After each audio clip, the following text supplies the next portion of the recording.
생생경제. 김윤경의 생생경제 3부 시작하겠습니다. 3부에서는요. 동양그룹 피해 투자자들에 대한 배상 비율이 오늘 결정이 됐는데요. 관련 인터뷰 함께하겠습니다. 광고 듣고 돌아오겠습니다. 내비 따라서 가는데 왜 이렇게 막히는 거야? 답답해하지 말고 실시간 교통정보가 반영되는 올레 내비하세요. 그래! 올레 내비로 바꾸니까 막힘없이 쭉! 올레 내비? 지금 통신사 관계없이 무료로 다운받으세요. 올레. 미안해 너를 두고 여기 시려가 하지마. 한 번 떠난 시력은 돌아오지 않습니다. 스마트 시대 눈의 피로 시력 강퇴엔 눈에는 눈약 토비콤 S. 김연아예요. 저의 다음 계획 궁금하시죠? 앞으로 강원 평창수와 함께 준비하겠습니다. 평창 동계올림픽을 준비하는 깨끗한 물이니까요. 강원 평창수 마시면서 같이 준비하실래요? 평창 동계올림픽 공식 먹는 샘물 강원 평창수. 김윤경의 생생경제. 네, 오늘 금융감독원이 분쟁조정위원회를 열어서요. 동양그룹 피해 투자자들에 대한 배상 비율을 결정을 했습니다. 배상 비율을 놓고 금감원 측과 또 피해자들의 해석이 달라서 이게 어떻게 결론이 날지 궁금해하신 분들이 많을 텐데요. 일단 결론이 났기 때문에 이 내용이 어떻게 결정됐는지를 한번 살펴보고요. 또 피해자 측의 얘기도 들어보도록 하겠습니다. 우선 정준택 금융감독원 분쟁조정국장 연결하겠습니다. 안녕하십니까? 네, 안녕하세요. 예, 이 동양그룹 투자 피해, 이 굉장히 큰 사건이고 언론의 보도도 많이 됐지만 아직 잘 모르시는 분들도 있을 것 같아서요. 일명 이 동양 사태를 조금 설명을 부탁을 드릴게요. 지난해 9월 30일 주식회사 동양하고 동양레저, 동양인터내셔널 등 동양그룹 3개사가 네. 그리고 다음날 10월 1일 동양시멘트와 동양네트워크스 등 2개사 총 5개 계열사가 법원에 기업회생을 신청함에 따라서 동 계열사들의 CP와 회사채에 투자하는 많은 분들의 피해가 발생한 것이 바로 동양사태라고 보시면 되겠습니다. 네, 그래서 이 피해가 났던 게 네.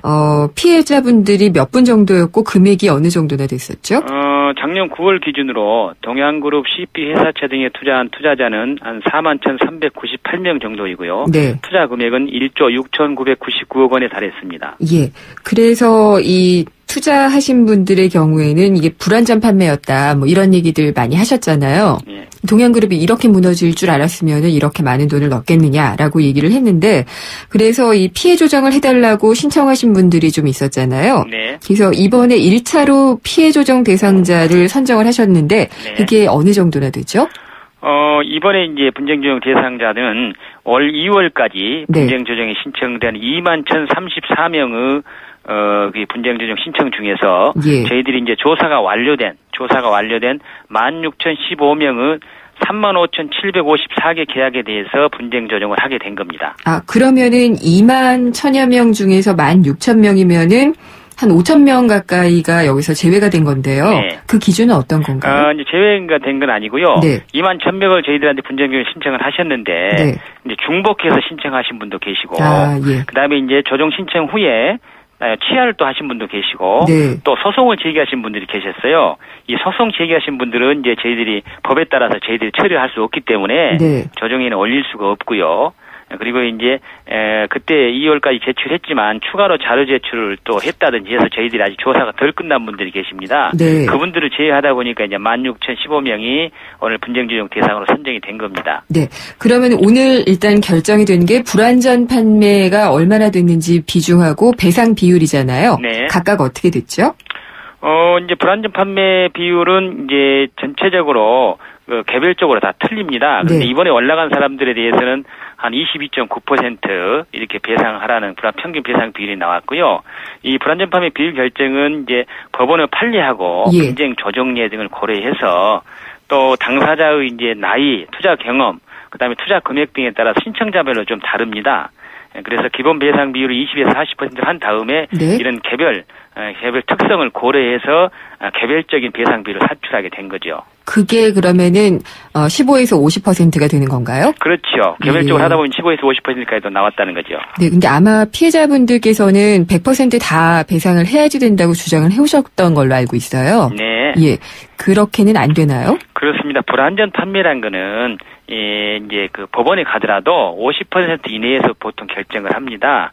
그리고 저희들이 이제 여기서 불안전 판매로 보는 그 우리 결정하는 불안전 판매로 한정돼 있는 이유는 원래 이제 피해자분들은 그 계열사 발행한 계열사로부터 이제 법원의 회생 계획에 따라서 일부 변제를 받고 네. 그 변제받지 못한 손해액에 대해서 이제 불안전 판매를 비율만큼 동양증권에서 배상하라는 거기 때문에 동양증권에서 배상하는 이 불안전 판매 비율은 그렇게 뭐 피해자분들이 원하는 그 100%까지 불안전 판매가 나오기는 어렵습니다. 그거는 기존의 예. 법원 판례나 저희 분정조정 사례나 이런 걸로 봐가지고 저희들이 그렇게 결정을 한 겁니다. 네, 지금 뭐 어떤 것들을 고려하셨다는 말씀은 하셨는데요. 네. 이 불안전 판매와 관련해서 전수조사를 하신 걸로 알고 있는데 네. 어느 정도 기간 동안에 어떻게 하셨는지? 지난해 이제 그 10월 1일부터 네. 저희들이 금감원에 이제 검사 인력 300여 명을 긴급히 투입해서 특별 검사반하고 특별 분쟁 조정반을 구성을 했습니다. 네. 그리고 나서 이제 불안전 판매 여부를 규명하기 위해서 1차로 관련 이제 녹취록이 뭐 이게 30만 건이나 되고요. 네. 관련 서류가 24만 건 정도 됩니다. 그걸 전부 다 일일이 청취하고 이제 조사를 한 다음에 그렇게 했는데도 불안전 판매가 확인되지 않은 분들에 대해서는 다시 한번 녹취록도 들어보고 필요할 경우에는 당사자 면담, 지방까지 출장 가서 면담 조사를 한 다음에 불안전 판매 여부를 저희들이 확인했습니다. 네. 그렇게 해가지고 이제 불안전 판매 여부가 확인된 분들에 대해서는 또 합리적인 기준을 마련하기 위해서 원내 이제 법률 전문가라든지 이런 데 심도 있는 토의를 거친 다음에 네. 분쟁 조정에서 4차례 사전에 심의를 거친 다음에 오늘 최종적으로 결정을 하게 된 것입니다. 그렇군요. 그러면은 불안전 판매라고 한 것이 지금 한 67%요? 그 정도가 그 건수로 봤을 때는 건수로? 67%. 예. 계약 건수로 보면. 예. 이게 원금이 보장되는 상품인 것처럼 설명이 됐거나 아니면은 이 동양 계열사가 투기 등급이라는 것을 설명하지 않았거나. 제대로 설명 안 했거나. 예. 뭐 그런 것들이 여기에 포함이 되는 거죠. 그렇습니다. 포함됩니다. 네. 그리고 이제 그 배상 비율이 15 내지 50%가 됐어요. 네. 가감을 해서 그렇게 됐는데 이게 그렇다면은 안 받아들여진 부분, 그러니까 배상이 안 되는 부분은 투자자들이 정말 그냥 잘못했다라고 봐야지 되는 건가요? 잘못했다는 건 아니고요. 네. 이렇게 보시면 됩니다. 그 투자자를 잘못했다는 건 아니고 네. 불안전 판매에서 이제 그 회사의 책임, 손해배상 책임을 물을 수 있는 부분은 네. 이게 어찌 됐든 간에 금융 투자 상품이기 때문에 네. 투자자의 자기 책임 원칙도 있다는 거죠. 그런 부분을 감안해서 법원에서도 이 배상비를 결정을 하지. 예. 그 배상비를 100%를 다 이렇게 지급하는 결정을 불안전 판매에서는 없습니다, 사실은. 예. 그런가요? 네. 예. 알겠습니다. 그러면 어쨌든 지금 이런 배상 비율이나 이런 것들이 나왔는데 이런 조정안을 못 받아들인다라고 하게 되면은 어떻게 되는 거고 또 받아들인다 하면 어떻게 되는 건지를 각각 설명해 주세요. 일단 조정안을 받아들이면 네. 당사자 조정을 수락을 하게 되면 예. 일단 그 수락한 날로부터 조정을 당사자 수락한 데부터 20일 이내에 동양증권에서 그 처리 결과를 우리한테 보고하게 돼 있기 때문에 대체로 손해배상금이 20일 이내에 지급된다고 보시는 것이 일반적이겠고요. 네. 다만 이 건의 경우는 이제 방금 말씀드린 대로 오늘 결정한 그 피의자만 해서 1만 2천여 명이 되기 때문에 손해배상금이 또 상당히 많고 그래서 이제 다소 지연될 수도 있을 가능성이 있습니다만 일단 당사자가 수락하면 20일 내로 뭐 손해배상금이 지급된다는 거 보는 것이 일반적입니다. 네. 만약에 이제 수락을 하지 않으면 예. 수락하지 않으면 당사자는 이제 법원의 소송을 통해서 구제를 받을 수밖에 없죠. 그러면은 지금 뭐 일부 소송으로 가신 분들도 있었고. 못 받아들이게 되면은 피해자분들이 피해자분들이 불만이 네. 있을 경우에는 다시 이제 본인들이 이걸 이제 수락을 하지 않고 소송을 네. 제기할 수도 있다는 그런 말씀입니다. 과거에 이런 경우가 있었나요? 어떤 뭐 수락 않고 소송 가는 경우요? 예. 그거는 피해자분들이 이제 이렇게 대규모로 일어난 뭐 사상 초유 사건입니다만은 네. 저희 이제 불안전 판매 관련 분쟁이 계속 들어오고 있기 때문에 저희 금감원은 결정에 불만이 있으면 소송 가는 경우도 있습니다. 네. 신청인들이 소송을 가기도 합니다. 한 가지만 더 여쭤볼게요. 네. 이게 그 동양 회사채나 뭐 CP 같은 것을 뭐 굉장히 많이 투자하셨던 분들, 이런 분들은 불안전 판매 대상에서 빠졌다 뭐 이런 얘기도 있었는데요. 빠진 건 아니고요. 예. 지금 이제 거기에 대해서는 서로 논란이 좀 있습니다. 네. 뭐 투자 횟수가 많으신 분들은 결국 불안전 판매가 있더라도 동양증권은 손해배상 책임이 면제된다 이렇게 해서 또 배제해야 된다 이런 주장을 하신 분들도 계신데 네. 저희들은 일단은 그렇게 하진 않았습니다. 예. 투자 횟수가 많더라도 그 많은에 비해서는 이제 페널티를 부여했죠. 그래서 단계적으로 5단계로 구분해서 투자 횟수 많은 사람들은 10%까지 네. 이제 손해배상 비율을 차감하고요. 또 이제 배상 하한선도 이렇게 낮춰가지고 그분들에게 불이익을 줬습니다. 알겠습니다. 오늘 말씀 잘 들었습니다. 네, 감사합니다. 예, 금융감독원의 분쟁조정국장이신 정준택 국장과 인터뷰를 나눠봤고요. 이번에는 동양 피해를 직접 보신 분입니다. 이순자 동양피해자대책협의회 본부장을 연결하도록 하겠습니다. 본부장님 안녕하십니까? 네, 안녕하십니까? 네, 오랜 기간 동안에 굉장히 마음고생 많으시죠? 피해자들이 특히 노인분들이 죽지 못해 산다고 네. 애하시면서 가슴 아픈 사연들을 네. 아직도 무서운데 전화를 통해서 진짜 한을 푸시는 것 같아요. 예. 네. 오늘 이 결정돼 사항 전달 받으셨어요? 무슨 사항이요? 배당 비율이 결정이 됐어요. 저는 아직 못 받았습니다. 예, 15에서 50%까지로 지금 배상 비율이 정해졌네요. 말도 안 되죠. 지금 피해자 단체에서. 아니, 대한민국 지금 동양사기 피해자들이 이걸 받아들일 것 같습니까? 10에서 15%에? 네. 아니, 15에서 50%요. 15에서 50%요? 네. 그러면 천차만별이겠네요, 개별마다. 예, 아마 그 개별 건마다 그럴 것 같은데요. 본부장님도 직접 피해를 보신 분이시죠? 네. 네. 근데 이번에 불안전 판매 피해자다 아니다 이런 것들을 가지고도 상당히 좀 논란이 많았고, 배상 비율도 피해자분들께서는 100%를 요구했는데, 많아야 절반 정도 받을 수 있을 것 같아요. 절반 정도 받을 수 있는 사람이 과연, 네. 몇 명이나 될지 의심스럽습니다. 근데 이제 보통 투자를 하게 될 때는 위험성이나 이런 것들도 좀 따져보게 되지 않나요? 어떠셨어요? 제 입장을 설명을 드리면, 네. 위험성에 대해서 제가 몇 번을 통해서 물어봤어요. 네. 회사 채권 같은 경우에 회사가 동양그룹은 망하지도 않겠지만, 네. 만약에 망하더라도 2년에 나누어서 원금 보장은 한다고. 네. 그리고 확정금리라고. 네. 목록을 들려달라고 하면 들려드릴 수 있습니다. 그렇다면 그거는 설명을 정말 잘못한 경우네요? 잘못한 경우는 저는 이거 약과예요. 네. 다른 어르신들은 계약서에 도장도 안 찍고 전화로 하지 말라고 분명히 얘기를 했는데 네. 문제사를 거기다 다 갖다 넣었어요. 네. 그분하고 금감원 이제 직원한테 그러한 사실을 얘기를 했어요. 전화로. 네. 그분이 이제 통화한 내용을 저한테 얘기를 하던데 그 금감원 직원이 그러한 서류에 사인 안 한 서류를 네. 기자들한테 보여주지 말라. 당신 돈은 다 챙겨주겠다. 이러한 사람도 있어요. 아니 그게 어떻게 가능하죠? 그러니까요. 예, 만약에 그런 게 있다라면은 그 부분도 다시 금감원에 물어봐야지 될 것 같아요. 예, 당연히 물어봐야 되는데 네. 계속 그때만 하거든요. 예. 제가 금감원 마당에서 거의 2, 3개월을 살았어요. 네. 그렇지만 그 2, 3개월 동안 제가 있으면서 금감원이 하는 역할이 과연 뭔가 지켜보니까 그냥 일반 민원 접수, 네. 존재할 가치가 없고 금융위의 총알 가지고 금융위의 어떤 허수아비일 뿐인 것 같아요. 네. 아무것도 하는 일이 없어요.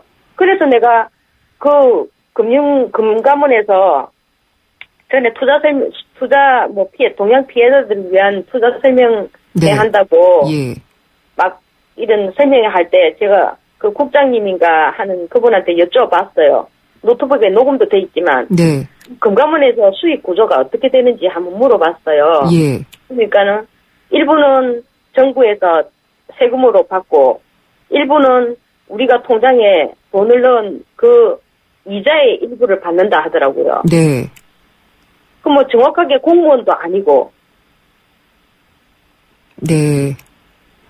그러니까 그런 국민의 돈이나 이런 것들을 받고 일하시는 분들이 피해자들에게 직접적인 도움을 주지 못하고 있다는 지적이시군요. 네. 예. 직접적인 도움보다는 오히려 기업을 네. 위해서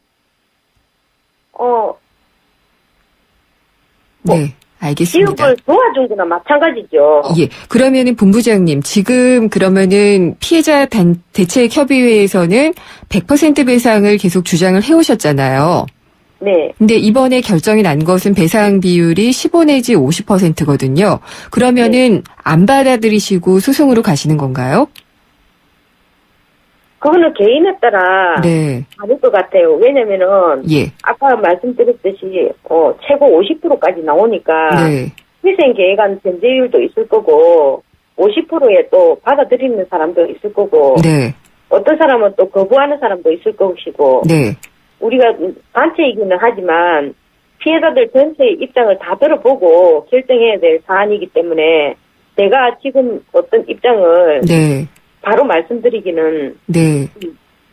어려울 것 같습니다. 본부장님은 어떠세요? 저는 저도 만약에 배상률이 뭐 10%, 15% 이렇게 나왔다면 저는 거부하고 싶습니다. 50%라면은 그래도 받아들이실 수 있으세요? 50% 정도면은 모르죠. 네. 피곤하니까 이제 예. 지치니까 어르신들 같은 거 저는 제 개인적인 입장에서는 금감원에서 불안전 판매라고 주장하는 그 자체가 잘못됐고 네. 지금 현재 재판 과정에 사기라고 하고 있는데 예. 금감원에서 어떻게 불안전 판매라고 말을 할 수 있는지 나는 네. 그것부터가 이해가 안 갑니다. 알겠습니다. 일단 뭐 각각의 입장이 다 다르실 테니까 어떻게 될지 모르겠지만은 주장하신 거에 비해서는 현저하게 좀 낮은 배상 비율이 결정된 것은 맞는 것 같네요. 예. 낮은 정도가 아니고 네. 이거는 피해자를 또다시 기망하는 행위나 똑같아요. 알겠습니다. 일단 여기까지 듣도록 하겠고요. 앞으로 어떻게 진행되는지는 저희 생생경제에서도 계속 좀 따라가면서 정보를 알려드리도록 하겠습니다. 오늘 인터뷰 감사합니다. 네. 예, 이순자 동양 피해자 대책협의회 본부장과 인터뷰를 나눠봤습니다. 이게 동양 사태의 피해 배상률 결정이요. 지금 조금 전인 거의 오후 4시 가까워서 났습니다. 그렇기 때문에 아마 이 피해자 대책협의회 측에서는 정확한 배상 비율을 몰랐던 것 같고요. 어차피 100%만 가능하다라고 주장을 해왔었기 때문에 어떻게 될지는 그리고 또 개개인마다 사정이 다르기 때문에 아마 좀 상황을 조금 더 파악한 다음에 답과 입장을 주실 수 있을 것 같습니다. 우리 아이 수학 성적이요? 걱정 없죠. 그럼 수학 실력은 어떨까요? 지금 아이의 수학을 진단하세요. 정확한 진단과 처방이 진짜 수학 성적을 만듭니다. 스스로 수학. 8월까지 2과목 이상 신청하시면 스스로 펜을 드립니다. 한때 보리 하나로 콜라와 싸워 전설이 되신 분이 계셨지. 국내 최초 보리탄 산업료로 콜라의 아성을 흔들었던 맥콜. 이슬 맛보리 맥콜. 부럽다는 그들에게 G3가 말하길. 당연히 그렇겠죠. 이런 카메라는 본 적 없으니까. 포커스와 셔터를 하나로 레이저 오토포커스. 카메라의 퍼포먼스 심플하게 정리. LG G3. G3 K6는 광대역 LTE를 지원합니다. 네, 잠시 후 생생경제 4부에서는 경제 이면을 짚어보는 경제뉴스 뒤집기 그리고 취업 내비게이션이 준비가 되어 있습니다. 경제뉴스 뒤집기에서는 우리나라의 노동 생산성에 대해서 알아보겠고요. 취업 내비게이션에서는 하반기 공채를 앞둔 취업준비생들의 입사 지원 계획에 대해서 정리를 해보겠습니다. 잠시 후 4부에서 뵙겠습니다. YTN 사이언스 지식 강연 프로그램 팝콘. 수학과 과학, 뉴테크놀로지, 창업에 관한 모든 것을 알려드립니다. 공개 강연 녹화 방청은 YTN 사이언스 홈페이지에서 신청할 수 있습니다. 팝콘 공개 녹화에 오시는 모든 분께 영종대교 휴게소 포춘일 입장권을 드리고 추첨을 통해 다양한 경품과 기념품을 드립니다. 학생과 학부모, 창업을 준비하는 분들의 많은 방청 바랍니다. 미래를 위한 작은 투자 YTN 라디오 김인경의 선생정보.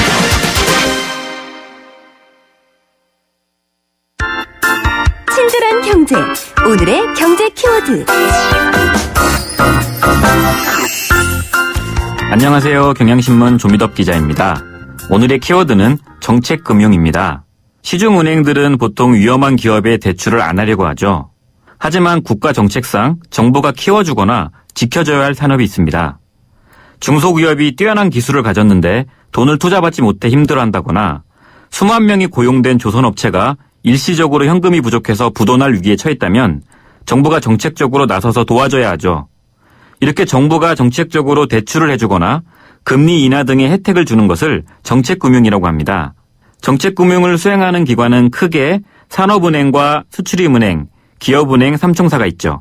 요즘은 건설업이나 조선업, 해운업 등이 위기인데다 환율 위기까지 겹치면서 정책금융이 할 일이 많아졌다고 할 수 있습니다.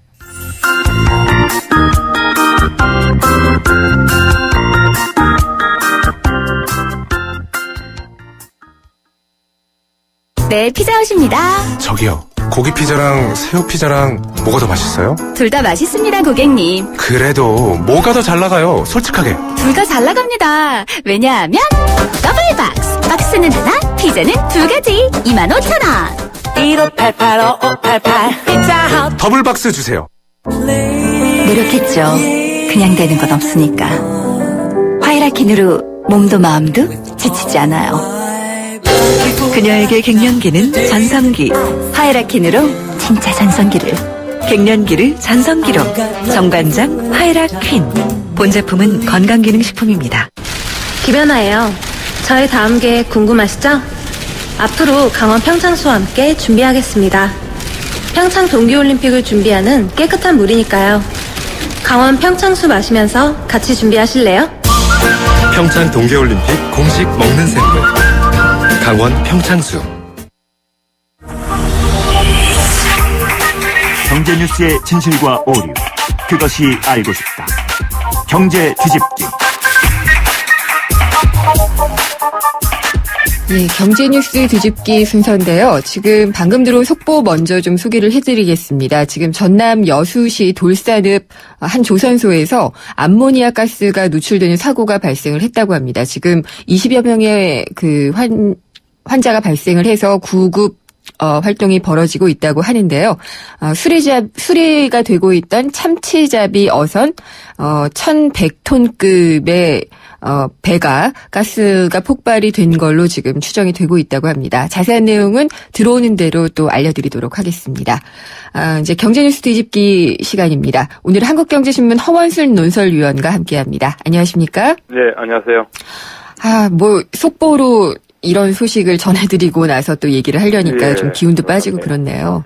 예, 요즘 기운 빠지는 뉴스가 너무 많은 것 같은데. 그렇습니다. 일자리 얘기도 하면은 상당히 기운이 빠져요. 예, 당장 또 여수 소식도 그렇고요. 네. 일자리나 이런 얘기가 지금 요즘 좋은 뉴스가 사실 거의 없습니다. 네. 그래도 우리가 정신 차리고 현상이라도 제대로 봐야. 그렇죠. 잘못된 방향이 있으면 돌리는 거고요. 네. 또 뭐가 잘못된지 그런 거 개선해야 되지 않겠나 싶은데. 네. 사실은 오늘은 저걸 좀 전해드리고 싶습니다. 우리 지금 사회 일자리 창출이 온 사회의 지금 관심사 아니겠습니까? 그렇죠. 정부 정책도 온통 여기에 다 몰렸고. 고용률 70%. 그렇죠. 예. 그거는 박근혜 정부의 어떻게 보면 국정 목표입니다. 네. 고용률 70%, 지금 65%, 4%에서 올리자는 거고. 그 다음에 기업들도 어떻게 하면 일자리를 만들어야 되겠다 그렇고요. 이제 우리가 성장 맨날 하는 이유도 결국은 그게 일자리와 연관되기 때문에. 네. 그런 겁니다.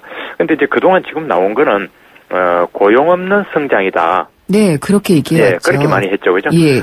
고용 성장이라면 성장은 3.몇% 나오는데, 네. 4%도 나오는데 고용이 안 따라주는 거 아니냐? 네. 더구나 비정규직만 나오고 괜찮은 일자리가 안 나오는 거 아니냐? 이제 그래서 굉장히 큰 문제가 우리가 걱정을 많이 했습니다. 네. 고용 없는 성장이 되는 이유가 대기업들이 이제 글로벌 소싱, 국내에서 만들 걸 해외에서 뭐 부품을 조달한다든지 그런 문제도 있고 또 해외 외국의 기술자를 데려와서 버리기도 하고 또 기술 혁신이 되어버리기도 하고 아까 말씀드린 비정규직하고 뭐 여러 가지 이유로 고용이 없는 피부로 고용이 와닿지 않은 일자리가 늘어나지 않는 성장이라고 했는데 이번에 성장 없는 고용 이런 말이 이제 지금 나오고 있거든요. 성장 연구원에서. 없는 고용이요? 예. 이게 언론은 고용 없는 성장하고 성장 없는 고용이 뭐냐 무슨 말장난 전 잘못 쓴 줄 알았어요. 예, 그렇죠. 그래서 고용 없는 성장은 우리가 이때까지 계속 이야기해온 대로 성장은 되는데 고용이 잘 안 된다 이런 개념이고요.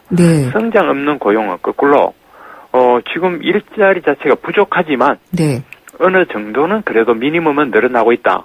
그런데 그 일자리가 성장을 기반으로 정상적으로 늘어난 일자리가 아니다 이런 의미입니다. 그렇군요. 네. 그러니까 그 일자리가 이 정도 늘어나려면 성장이 돼주고 그 성장을 기반으로 해가지고 그 일자리가 넣으면 그게 버젓한 일자리요, 좋은 일자리요, 정규직이고 이렇게 될 텐데 지금 고용 조금씩 늘어나는 게 실상은 성장으로 기반하지 않는 기업이 돈을 벌고 매출이 이어지는 성장이 아니라 그런 고용이 아니라 충분히 뒷받침 안 되는 고용. 그럼 어떤 거냐? 쉽게 말해서 좀 극단적으로 얘기를 하자면은 좀 단순한 일자리 나누기 운동 같은 거. 왜 시간제 일자리 이런 거 하고 있지 않습니까? 지금 또 공기업에도 뭐 이렇게 전번에 얼마적으로 청년들 채용해라 그런 얘기도 있고요. 시간 선택제 일자리요. 예, 시간 선택제 그렇죠. 시간 선택제도 있었죠. 그다음에 연말이라든가 야간 같은데 근로를 자꾸 줄여라, 근로 시간 감축하라 이런 것들도 같은 그 맥락의 연장인데. 그래서 이 성장 없는 고용 이런 식으로 가는 거는 일시적으로는 조금 나눠 먹을지 몰라도 이게 장기적 발전에서는 좋지 않은 거다 하는 게. 지금 사실은 최근에 지금 바로 엊그저께 LG경제연구원에서 낸 자료로 그걸 두툼하게 분석을 했더라고요. 그 일부 보도도 되고 제가 읽어본 그 내용을 지금 소개해드리는 겁니다. 그러면은 여기에서는 성장도 제대로 못하고 있다는 얘기도 일단 지적이 되겠네요. 예, 그렇습니다. 이제 그 얘기를 하면서 LG경제연구원에서 내놓은 그 자료를 보니까 우리의 그 생산성이 노동 생산성이 굉장히 떨어지고 있다. 이런 얘기를 했더니 노동 생산성이 뭐냐면 이제 사람 투입 어떤 일을 제품을 만들거나 서비스를 하는 데서 인력이 늘어나는 비율에 비해서 아웃풋 매출을 제품의 생산이 그만큼 못 따라온다 이 말이거든요. 그거는 신규로 사람을 더 고용해서 넣을 수도 있고 노동력을 기존에 일하던 사람이 야간이다 뭐 주말이다 연장을 근무를 더 할 수도 있는 겁니다. 그러니까 그 어쨌든 단위 생산하기 위해서 들어가는 노동력의 투입량에 비해서 아웃풋이 떨어진다 하는 이건데 요건 사실은 우리나라만 그런 건 아니고요. 전 세계적인 현상이라고 지금 지적은 되고 있습니다. 좀 미국도 그렇다고 뭐 잘 나가는 싱가포르다 하는 저런 나라들도 중국 다 그렇다고 하는데 우리가 좀 심하다. 좀 그렇게 보고 있는 거죠. 근데 생산성이 예전에 이제 IT 기술의 폭발적인 발전 때문에 많이 올라가고 그러지 않았었나요? 그러니까 요게 IT 기술이 확실한 게 2000년대 우리가 그 초반 그때죠.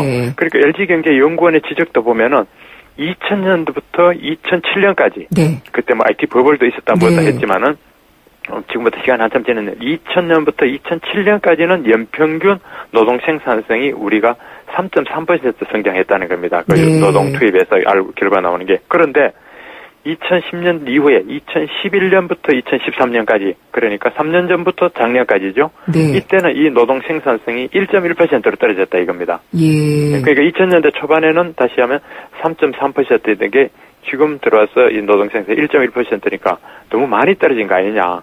그리고 이 떨어진 걸 보니까 전 세계적으로 떨어지고 있는 추세이긴 한데 선진국 클럽이라고 하는 그 OECD 하잖아요. OECD 회원 34개국 중에 우리가 12번째로 높은 순서다. 많이 떨어진 순서로 보면은. 지금 그렇게 되는 거죠. 그러니까, 경제 성장이 하여튼 그 고용 증가를 따라가지 못하니까 이런 결과가 나온다. 그리고 그거를 지금 성장 없는 고용이고 심각한 문제다. 이렇게 이제 정리를 해놨습니다. 그러니까 말하자면은 일자리를 늘리자라는 것이 어떤 헛된 구호일 수도 있다. 뭐 이런 얘기일까요? 그렇습니다. 그 지금 바로 핵심을 중간 과정을 생략하면은 일자리만 무조건 우리가 생산성이 안 올라가는데 노동 생산성이 안 올라가는데 성장이 충분히 안 되어주는데 일자리만 늘리자고 한다는 자체가 이게 과연 맞는 거냐? 우선 당장은 급하죠. 어떻게라도 일자리 만들어가 좀 나눠주고 다 먹고 사야 되는데 장기적으로 보면 이게 일자리만 나누자는 이 구호가 우선 눈물 닦아주기지 잘못하면은 이게 계속 노동 생산성이 하락되고요. 그 일자리만 늘려놓으면 기업의 수익성이 또 하락되고 또 지금 당장 몇 명 더 고용할지 몰라도 추가로 고용할 여력이 줄어들고 그렇게 되면 교용 축소로 돼서 이게 오히려 중장기적으로 악순환이 될 거다 하는 이제 그것 때문에 이 연구 결과를 지금 주목해 보는 거죠. 그러면 노동 생산성이 전 세계적으로 지금 떨어지고 있는 이유에 대한 분석도 보고서에 들어 있나요? 네, 뭐 그것도 여기 있던데 제가 그 대목은 지금 사실은 자세히는 못 받았습니다. 다만 이제 전 세계적으로 미국도 떨어진다 그러고요. 중국, 싱가포르, 홍콩, 대만 다 떨어진다는데 결국은 그 떨어진다는 거는 결국은 인건비를 생산성보다는 과다하게 준다는 게 이유일 테고요. 노동 비용이 늘어나게 되니까. 비용을 거기에서 생산성이 예를 들어 생산성이 증가라는 게 이런 겁니다. 극단적으로 말하자면 뭐 발명, 완전 신제품, 애플처럼 뭐 아이폰을 낸다든가 획기적인 거 이런 게 되면 생산성이 증대거든요. 아니면 제조 과정을 확실하게 뭐 더 단순하게 한다든지 비용을 줄여서 제조를 한다든지 이런 게 이제 생산성이 확대인데 그런 거에 우리가 생산성을 높이는 거에 대비해서 그만큼을 반영하지 못한 인건비의 상승. 그게 이제 그거든. 그러니까 전 세계적으로 노동 생산성이 떨어진다는 거는 우리가 생산성을 하지 못하는데도 불구하고 뭐 빚을 내든지 그동안 쌓아놓은 돈을 쓰든지 인건비를 더 준다는 얘기입니다. 그렇군요. 그러면은 혹시 뭐 기업들이 설비 투자를 덜 했다든가 뭐 이런 것 때문에도 생산성이 떨어지는 그런 이유도 있지 않나요? 그거하고 직접 관계는 뭐 있다고 보겠습니까만 어쨌든 정부는 그렇게 보는 거죠. 지금 그래서 설비 투자도 떨어지고 인건비를 적게 해주니까 지금 좀 악순환이고 소비가 안 된다 하는 거니까 인건비도 더 주라. 그다음에 설비 투자도 더 하라. 그래서 이제 지난주에 낸 게 뭐 기업 무슨 뭡니까? 기업 소득 환류. 기업 소득 환류인가 이름도 복잡하네. 그런 뭘 한다든지 배당 소득을 내린다 해가지고 그걸 자꾸 자극하고 돌리게 한다지만 그게 이제 인위적으로 그렇게 압박하는 것이 이런 논리대로 보면 그다지 오래 못 갈 수 있다. 똑같은 거 아까 말씀드린 똑같은 얘기 일자리도 나누어 가지고 막 하면 그러면 더 많은 사람이 가서 더 열심히 하면 되지 않겠냐 하는 거는 이상적인 방향이고 인위적으로 일자리 나눈다는 것이나 그런 게 이제 어떤 생산성이 하락이고 좀 일시적이고 그런 우려가 되는 거죠. 그렇군요. 그러면은 일단 어떤 해법을 취하는 게 이 상황에서는 좋을까요? 예, 그렇습니다. 지금 우선 아까 말씀드린 대로 고용 없는 성장 이 자체도 뭐 우리가 참 문제였고 양극화되는 가 있나 지표 실물 괴리 이런 걱정을 했는데 지금 우리가 걱정하고 있는 이 성장 없는 고용 이거는 일자리라는 게 늘리고 싶지만 인위적으로 늘린다 이러기보다는 결국 기업이 그만큼 뭔가 생산성을 올리고 매출을 더 올리고 제품을 더 좋은 걸 만들고 그렇게 함으로써 또는 그렇게 하기 위해서 직접 투자를 하는 과정에서 일자리가 나오는 거지. 강제로 뭐 일자리 좀 늘려 시간제를 하자 뭐 또 주말 근무를 없애가지고 근무 시간을 확 줄이가 주중에만 하고 그만큼 일자리 더 만들자 이런 것들이 사실은 굉장히 이상적인 목표이지 현실적으로 잘 안 굴러갈 수 있다는 경고가 되는 겁니다. 알겠습니다. 그 부분에 대한 이야기는 상당히 좀 많이 허점을 확 찍어준 부분 같아요. 우리가 그렇습니다. 어떤 구호나 어떤 정치적인 견해나 뭐 이런 것들에 좀 많이 휩쓸려가는 경우가 많이 있잖아요. 그렇죠. 그 경제적인 상황에 대해서 다시 한번 좀 생각해 볼 만한 아주 좋은 화두였던 것 같습니다. 성장 없는 고용에 대해서 알아봤습니다. 감사합니다. 수고하셨습니다. 한국경제신문의 허원순 논설위원이었습니다. 생생경제를 다양하게 만나는 방법. YTN 라디오 앱 예스와 YTN 라디오 웹사이트, 팟캐스트를 통해서 실시간 청취와 다시 듣기가 가능합니다. 언제 어디서나 손쉽게 만날 수 있는 생생경제. 참 좋다.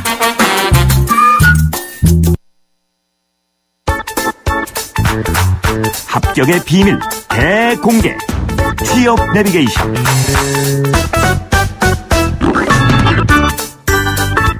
계속 일자리 얘기하게 되는 것 같은데요. 취업 참 어렵잖아요. 그래서 이 취업을 잘할 수 있는 방법, 길을 잡아주시는 분입니다. 길잡이 모시겠습니다.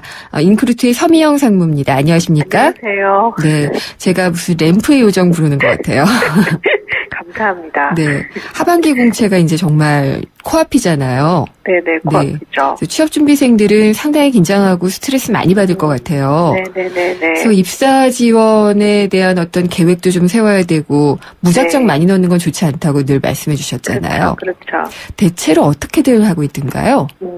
그 하반기 취업을 준비하고 있는 이제 그 구직자들에게 입사 지원 계획을 네. 미리 한번 물어봤어요. 그러니까 1,099명을 대상으로 설문조사를 했더니 그 결과 올해 이제 하반기에 1,048명, 즉 95% 이상이 지원할 계획이 있다라고 응답을 했고요. 네. 따라서 하반기 역시 취업 경쟁이 좀 치열할 것으로 예상이 되고 있는데, 지원할 계획이 있는 응답자 중에 몇 개 기업 정도에 입사할지에 대한 질문을 드렸더니, 네. 1인당 19.9개, 그러니까 대략 한 20개 정도 업체에 네. 입사 지원을 해보겠다, 이렇게 응답을 했습니다. 20개 정도나 돼요? 적지 않은 숫자이긴 한데요. 네. 인크루트가 상반기에 1인당 얼마나 입사 지원이 이루어졌느냐, 몇 개 기업 정도 입사 지원을 했느냐를 조사를 해봤더니 13.5개였어요. 네. 네, 하반기 20개보다 17개 정도가 더 많은 거잖아요. 상반기보다 하반기가 더 치열한 경쟁이 예상된다, 이렇게 해석해 볼 수 있을 것 같고요. 네. 특히 지원한 기업을 선정할 때 가장 중요한 것이 희망하는 직무라고 응답했던 비중이 가장 높았음에도 불구하고 네. 하반기 공채에서 희망 직무 이외에도 지원하겠다는 응답이 70% 이상을 차지했습니다. 일단 들어가고 싶죠. 일단 들어가고 싶은 거죠. 네. 적성 혹은 준비했던 것과 무관하더라도 일단 취업을 해보자는 의미로 일단 해석할 수 있을 것 같아요. 안타까움이 막 느껴지는데요. 예. 네. 근데 이게 지원 횟수가 많다고 해서 성공률이 높다라고 말할 수 있는지가 궁금해요. 아무래도 최대한 많이 지원을 해서 합격 가능성을 높이고 싶은 게 우리 구직자들의 마음이겠죠. 네. 네, 그런데 많은 지원을 통한 이 기회의 확장보다는 지원 대비 성공률을 높이는 방법을 찾는 것이 좋은 전략이라고 말씀드릴 수 있을 것 같아요. 이론적으로는 그런데. 그렇죠. 예. 네, 때로는 입사준을 너무 많이 하다 보니 본인도 모르게 여기 넣어도 저기 넣어도 무방한 자기소개서를 기계적으로 제출하게 되잖아요. 네. 네, 이것을 제가 이 시간에 스팸 이력서다 이렇게 표현한 적도 있는데 그렇죠. 인사 담당자들이 가장 싫어하는 자기소개서 중 하나가 이렇게 스팸성 자기소개서라는 걸 좀 아셔야 될 것 같고요. 많이 넣긴 하지만 결국 성공률은 낮아지게 되는 거죠. 네. 그러면은 스팸 자기 지원서가 안 되고 네네. 합격의 가능성을 높이는 방법은 어떤 게 있을까요? 일단 우선 가능성이 높은 채용 정보에다 입사 지원을 해야 되겠죠. 논리적으로는. 네. 이게 되게 어렵게 받아들이시더라고요. 이렇게 이야기를 하면.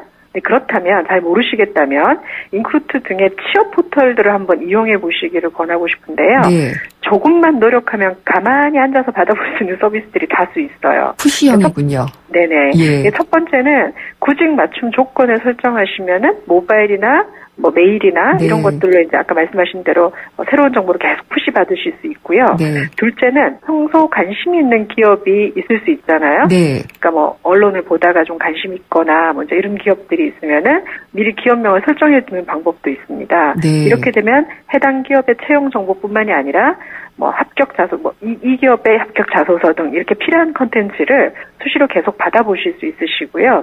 그리고 아무것도 하지 않아도 이력서만 등록해 놓아도 이력서를 분석하여 합격 가능성이 높은 공고를 별도로 전달하는 서비스들도 요즘 런칭이 많이 되고 있거든요. 네. 네, 생각보다 예.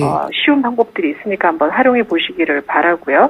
두 번째는 입사 지원 가능성을 좀 높이는 방법 중에 어쨌든 많은 이력서들 가운데 입사 지원서들 가운데 내가 좀 돋보여야 되겠죠. 네. 호감이 있어야 되고 이런 방법 중에 하나로 입사 지원을 요즘 되게 온라인으로 하게 되거든요. 우편이나 방문 접수 거의 하지 않잖아요. 네. 그래서 온라인으로 입사 지원하실 때 대개는 이메일로 입사 지원하시거나 취업 포털 가운데에서 이제 인터넷으로 입사 지원하시거나 두 가지 방법이 있는데 이메일로 보내실 때는 좋은 인상으로 이력서를 읽을 수 있도록 메일 본문에 인사와 취업 의지를 좀 남기는 것도 좋은 전략이긴 합니다. 네. 그러니까 제목과 첨부 이렇게 하시는 분들 생각보다 굉장히 많아요. 성이 없어 보이죠. 성이 굉장히 없어 보이죠. 네. 생각보다 굉장히 많습니다. 네. 두 번째는 인터넷 이력서를 이제 보내시게 될 때는 이렇게 그러니까 인사말을 쓰기에는 좀 어렵지만은 인터넷 이력서는 대개는 제목란이 있어요. 네. 이 공간을 활용하시는 방법이 있는데요. 나의 장점과 그 취업의 의지를 짧은 문장에 한번 담아보세요. 여러 종의 이력서, 입사 지원함에 이력서 리스트들이 막 있을 거 아닙니까? 네. 그 가운데도 좀 돋보이고 미리 좋은 인상을 가지고 서류를 이제 보게 되기 때문에 아무래도 조금 더 기울게 되겠죠. 그렇죠. 이런 방법을, 네. 제가 워낙 수많은 이력서를 보다 보니까요. 네. 상대적으로 그런 경험들이 있어서 네. 조언을 좀 드리고요. 세 번째는 그 무엇보다 어쨌든 내용에 관한 부분인데요. 그 회사와 지원 분야에 적합한 이력서와 자소서야 면접에 오라고 할 거 아닙니까? 그렇죠. 네, 생각보다요. 아까 말씀드렸던 것처럼 똑같은 이력서를 계속 보내시는 분들이 많으세요. 이건 좀 차별화 해야 될 것 같은데. 네, 이건 정말 차별화가 돼야 되는데 예를 들어 제가 뭐 기업명을 언급해서 좀 그렇긴 한데 삼성전자에 보내는데요. 네. 나는 LG전자에 충성을 다하겠습니다라는 자기소개서를 담아서 보냅니다. 예. 이렇게 얘기하면 되게 황당하잖아요. 근데 이 황당한 일이 인터넷 세상에서 굉장히 많고 이것 때문에 인사 담당자들이 네. 이건 스팸이야 라고 이제 생각을 하게 된다는 거죠. 그렇군요. 네, 영업 분야에 입사 지원을 하고 있으면서 예를 들면 뭐 영업 관리 쪽의 내용으로 쓴 자소서를 보낸다거나 네, 이런 실수들을 많이 하십니다. 네. 그래서 숫자가 많은 것이 중요한 게 아니라 많은 기회의 확장도 반드시 필요하긴 한데요. 네. 예, 그만큼 보내는 곳에 적합한 입사 지원서를 보내시는 게 알겠습니다. 합격 가능성을 높이는 방법이라는 거죠. 네, 제목도 네. 나를 좀 드러낼 수 있게 차별화하고요. 그렇죠. 네네네. 삼성에 지원하면서 LG에서 이런 식의 그 어떤 성의 없는 모습을 네. 보여서는 절대로 안 될 것 같습니다. 네네네. 한 끗 차이잖아요. 그렇죠. 특히 당락을 결정할 수 있다라고 좀 생각을 해야 될 것 같습니다. 오늘 말씀 잘 들었습니다. 감사합니다. 인크루트 서미영 상무였습니다. 허규현 위원님은 LTE 데이트도 많이 쓰시겠어요? 한국, 미국, 일본 경기까지 하루에 10시간 이상 넘게 보죠. 그럼 요금이 이게 그건 걱정 없어요. 데이터 요금 걱정 없는 LTE8 무한대 요금제. 요금제도 역시 U+. Follow me, U+, LTE8. 자세한 사항은 홈페이지 참조. 치열한 일상에 지쳤어요. 어떡하죠? 유유자적을 꿈꾸는 M3 타입이군요. 일상의 피로회복을 위해 하롱베이 317을 처방해드릴게요. 떠나세요. 당신의 타입에 맞는 베트남으로. 대한항공 베트남 4개 도시 운항. Excellence in flight. Korean Air. 내비 따라서 가는데 왜 이렇게 막히는 거야? 답답해하지 말고 실시간 교통정보가 반영되는 올레 내비하세요.